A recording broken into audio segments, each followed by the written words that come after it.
Voy a usar una metáfora. A mí las metáforas me encantan porque te permiten visualizar cosas que son, cosas que son complejas de explicar con palabras. Mirad, nuestra mente es como un océano revuelto, donde hay olas grandes, impetuosas, agresivas. Y, pues claro, esto nos afecta a nuestra vida, nos afecta en la salud, nos genera tensión, sube el colesterol, sube los lípidos, sube la glucosa, sube el cortisol, en fin, un montón de lío.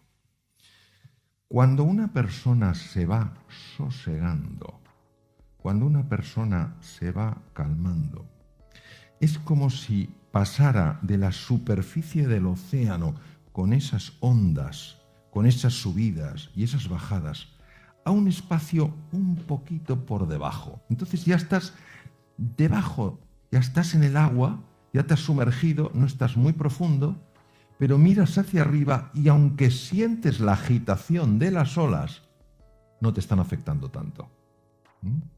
¿Cuántas veces nos habrá pasado más de uno que estamos en un mar revuelto, te viene una ola y dices, esto es muy grande? Y en lugar de aguantarla, como diciendo, conmigo no puede nadie, tú te sumerges y la ves pasar por encima. Pues es lo mismo, a medida que vas avanzando en la práctica del mindfulness, claro que se siguen produciendo olas, porque la mente no para de producir esos pensamientos, pero ya no te atrapan, los ves como a distancia. Conforme vas profundizando, vas entrando en un sitio verdaderamente curioso. Un sitio que aquí está representado, para los que no lo podéis ver, como el fondo del mar, con sus corales, con sus peces. Este es el fondo de la mente humana. Y entonces, en el fondo, ¿tú qué ves? En el fondo, lo primero que ves son capacidades tuyas que no sabías que tenías. Por eso mejora la confianza, tienes más ilusión, tienes más alegría. Y también descubres aquellas cosas que están impactando negativamente en tu vida y que no sabías que tenías. Descubres, por ejemplo, hasta qué punto uno está centrado en sí mismo. Cosas que no son agradables de ver, pero cuando las ves, las puedes resolver. Si no las ves, no las puedes resolver. Y esto no te sucede como proceso sesudo, diciendo, a ver qué hay en el fondo. No, estás así y de repente lo ves, emerge. Es muy importante que entendáis una cosa. El mindfulness no busca cambiar a nadie. El mindfulness es un abordaje que lo que busca es enseñarte un camino para reencontrarte con tu verdadera identidad. Y ahora voy a explicar un poquito la parte más práctica, para que tengáis una idea más clara. La dificultad para hacer una práctica aquí es que hay muchos que estáis de pie y algunos que estáis sentados. Y los que estáis sentados os pueden ir muy bien, pero los que estáis de pie, si hacemos ejercicio de mindfulness, pues a lo mejor acabáis en el suelo. Entonces tampoco es plan. Entonces, yo os voy a decir en qué consiste. Sorprende que sea tan potente y tan sencillo. Mirad, ¿en qué consiste este espacio de serenidad? Consiste exclusivamente en entrenar un músculo, el músculo más importante del ser humano, que no es ni el bíceps, ni el tríceps, ni el cuádriceps, ni el anconeo, ni el sóleo. Es el músculo de la atención. Entonces, claro, tú tomas una posición sentado o tumbado, con la espalda recta, y lo que haces es sencillamente llevar tu atención a tu respiración. ¿Por qué? Porque la respiración es algo que está sucediendo aquí y ahora, en este momento. Entonces es la referencia que tú tienes para ir entrenando tu atención. Entonces, ¿qué ocurre? Que te surge un pensamiento. Entonces, el pensamiento puede ser, ¿qué habrá hoy de cena? ¿Habrá pimientos rellenos de bacalao? ¿O estarán rellenos? ¿Sabéis de lo que hablo? Que sí. Claro. Pero esto va a suceder. El problema es cuando el pimiento te atrapa. Y entonces ya te ves, ¿me entendéis? Ya te ves comiéndote el pimiento. Ya te ha atrapado. Ya te ha atrapado. Entonces hay gente que dice, es que yo no puedo dejar de tener pensamientos. Ni yo tampoco. Si el tema es que no te atrape, entonces te das cuenta y dices, hoy, pimiento, luego, esperas y vuelves a la atención. Y ese es el ejercicio de mindfulness. Entonces, ¿qué pasa en ese proceso? En ese proceso, la mente que está habitualmente agitada empieza a calmarse. De forma natural. Y cuando empieza a calmarse, tú te empiezas a encontrar mejor, porque lo que de verdad altera al ser humano es su mente. Yo os voy a contar un ejemplo para que veáis hasta qué punto esto es así. Tal vez alguno me lo ha escuchado, tú me lo has oído, Andrés. El caso de una enferma que yo tuve que se llamaba Margarita. Vosotros lo conocéis, ¿no? Fijaos lo que le pasaba a Margarita. A Margarita unos dolores de estómago horribles. Horribles la pobre. Y toda la culpa era de su jefe. Cuando ella empezó a trabajar su interior, su tubo digestivo se mejoró, se quitó el dolor de estómago, su jefe era mejor persona, etcétera, etcétera. No nos damos cuenta hasta qué punto nosotros estamos generando esa agitación. Como no lo vemos, necesitamos algo que a nivel inconsciente esté funcionando, esté resolviendo, esté sosegando, esté tranquilizando. Entonces, la mente plenamente presente, que es lo que significa mindfulness, que tiene unos ejercicios, lo único que hace es irte entrenando en eso. Es decir, irte entrenando para que tú seas el dueño, la dueña de tu atención, en un mundo que está permanentemente distraído, donde pensamos que la multitarea es lo normal. La multitarea es profundamente anormal.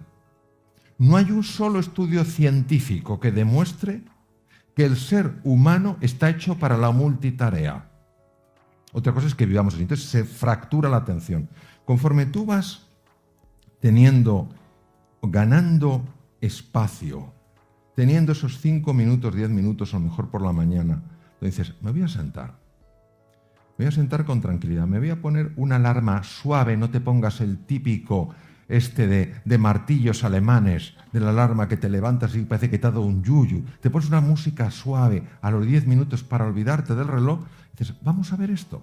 Y entonces sencillamente, sentadito o tumbado, empiezas a notar la respiración. Y entonces te aparece el pensamiento, ¿qué habrá de desayuno? ¿O qué desayunaré hoy? Y tú no te enfadas. No. Tú haces como si tuvieras una mascota. No le arrancas el cuello cuando está aprendiendo. Tú la traes con firmeza y amabilidad y vuelves aquí. Y sigues en tu atención, se te vuelve a ir. Pero tú, con la misma paz y firmeza, lo vuelves a traer.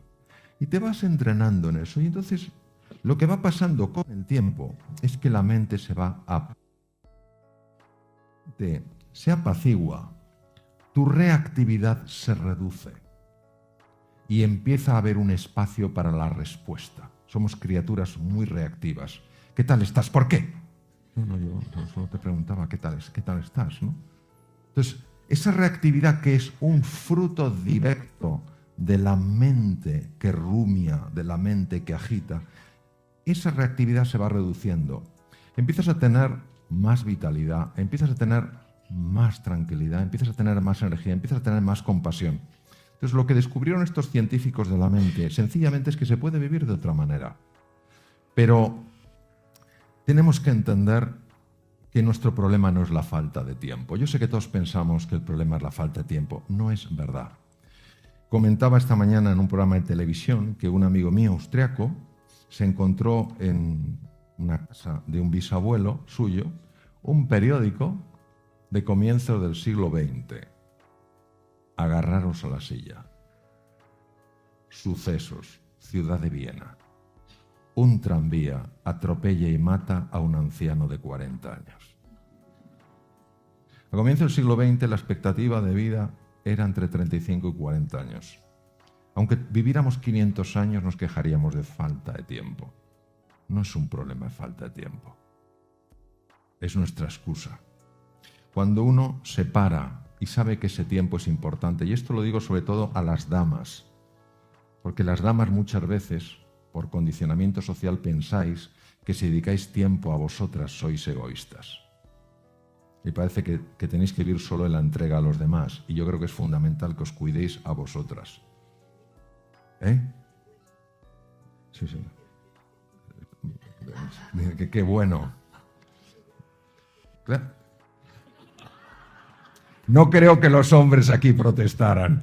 Espero que no. Pero es que es verdad, o sea, da la sensación de no. Es que si me ocupo de mí, claro que te tienes que ocupar de ti. Nadie que no se cuide puede, de una forma prolongada, cuidar de otras personas. Entonces, lo que yo sí os quisiera es invitar al menos a que buceéis en esto. Los que lo practicáis sabéis que funciona. Esto no es un tema de creerse, es un tema de probarlo, de verificar por ti mismo que estás mejor.